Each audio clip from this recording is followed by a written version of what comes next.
اے میرے قید خانے کے رفیقو، تم میں سے ایک جو پہلا خواب بیان کرنے والا ہے وہ تو اپنے آقا کو شراب پلایا کرے گا، اور جو دوسرا ہے وہ سولی دیا جائے گا اور پرندے اس کا سر نوچ کھائیں گے۔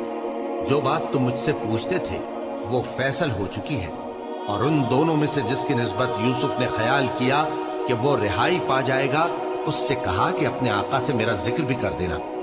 پھر شیطان نے اسے ان کا اپنے آقا سے ذکر کرنا بھلا دیا، اور یوسف کئی برس قید خانے ہی میں رہے۔ اور بادشاہ نے کہا کہ میں نے خواب دیکھا ہے، دیکھتا کیا ہوں کہ 7 موٹی گائیں ہیں جن کو 7 دبلی گائیں کھا رہی ہیں، اور 7 خوشے سبز ہیں اور 7 خشک۔ اے درباریوں، اگر تم خوابوں کی تعبیر دے سکتے ہو تو مجھے میرے خواب کی تعبیر بتاؤ۔ انہوں نے کہا، یہ خواب تو پریشان خیالی سے ہے اور ہمیں ایسے خوابوں کی تعبیر نہیں آتی۔ اور وہ شخص جو دونوں قیدیوں میں سے رہائی پا گیا تھا اور جسے مدت کے بعد وہ بات یاد آ گئی، بول اٹھا کہ میں آپ کو اس کی تعبیر لا بتاتا ہوں، مجھے قید خانے جانے کی اجازت دیجیے۔ غرض وہ یوسف کے پاس آیا اور کہنے لگا، یوسف، اے بڑے سچے یوسف، ہمیں اس خواب کی تعبیر بتائیے کہ 7 موٹی گایوں کو 7 دبلی گائیں کھا رہی ہیں، اور 7 خوشے سبز ہیں اور 7 سوکھے، تاکہ میں لوگوں کے پاس واپس جا کر تعبیر بتاؤں۔ عجب نہیں کہ وہ تمہاری قدر جانے۔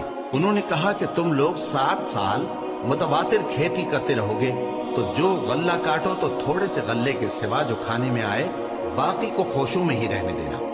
پھر اس کے بعد خشک سالی کے 7 سخت سال آئیں گے کہ جو غلہ تم نے جمع کر رکھا ہوگا وہ سب کو کھا جائیں گے، صرف وہی تھوڑا سا رہ جائے گا جو تم احتیاط سے رکھ چھوڑو گے۔